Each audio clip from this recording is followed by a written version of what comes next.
睇而家係落雨啊！你啊嚇，落雨天啊！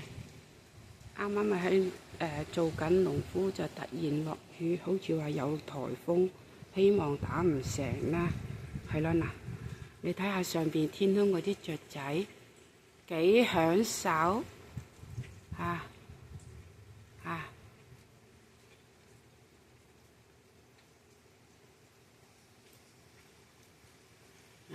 你睇下啲雀雀幾享受落雨。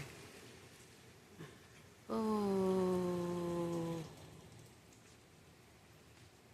啲太陽出嚟，隻隻都走啦，係啦。其實係咯，其實就係落緊雨嘅。呢個係我個小菜園，好突然發起好大風啊！你睇下，嗰啲雀仔都唔怕嘅。我哋呢度咧就暫時仲有天線，好多社區就已經係冇咗天線嘅啦。電線啊，電線唔係天線，好多社區都已經係冇咗電線嘅啦。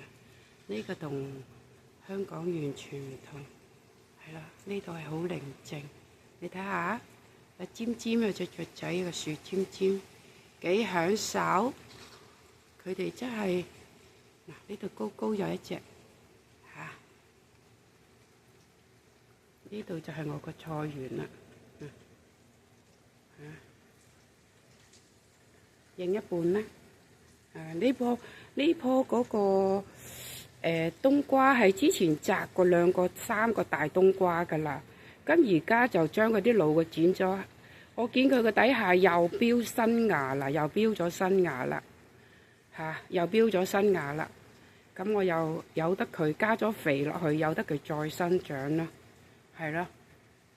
唉，好幾日冇落過雨啦，因為你用花灑咧點淋都係始終都係唔勻循嘅。